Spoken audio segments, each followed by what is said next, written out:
magtatrabaho na ako sa wakas. Pangako pag sweldo ko bibigay ko ng walang kaltas ang aking sahod. Di bali na ma, kailangan mo yun. Pambili mo ng pagkain, gamot at wag mo na po akong intindihin ma. Malaki na po ako, ito na po ang panahon para masuklian kayo sa pagtataguyod mo sa amin. Hindi ko akalain sa pagbebenta ng gulay mo kami mapapakain. Pinagtapos mo yung anim, tumayo kang tatay namin. Ginampanan mo lahat, ikaw yung namumukod tanging dahilan kung bakit kailangan ko pang mabuhay. Akuin ang mga latay, kami ang iyong karamay sa kabila ng pag-iwan niya sa atin. Di bali na ma, walang masihigit sa pagmamahal ng isa't ina.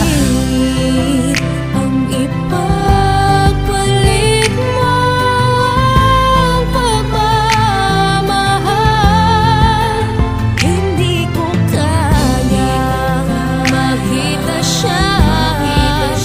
Nahihirapan at walang katuwang. Magsisikap ako para lamang sa'yo.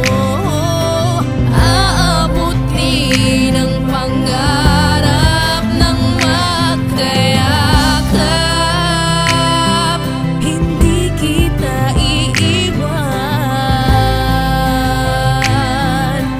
Kakayanin natin Karapat dapat mong tawagin ang ilaw ng tahanan. Bumabangon ng maaga para kami ay latagan ng makakain sa umaga, tanghali o hapunan. Bago matulog sa gabi, nilalagyan mo ng unan ng higaan. Ganyan mo kami kamahal, ni minsan di mo pinagpalit at sinugal kung ano ang meron tayo. Wala man sa tabi natin, ang papa ko ay hindi ka naghanap ng iba. Para sa pangsarili mong kagustuhan, ang hirap-hirap sabihin tama na ma ang kalokohan. Ma, ano ba hanggang kailan ka iiyak? Nandito pa naman kami, matatapos din ang lahat. Hindi ibibigay sa atin ng may kapal ang suliranin. Kung hindi natin kaya, tatagan mo ang iyong damdamin. Alam mo sa iyong sarili na hindi ka nagkulang. Sadyang may mga tao na hindi marunong magpahalaga sa iyo ma. Ang ipagpalit mo ang pagmamahal, hindi ko kaya makita siya. Nahihirapan at walang katuwang. Magsisikap ako para lamang sa'yo. Aabutin ang pangarap ng magkayakap.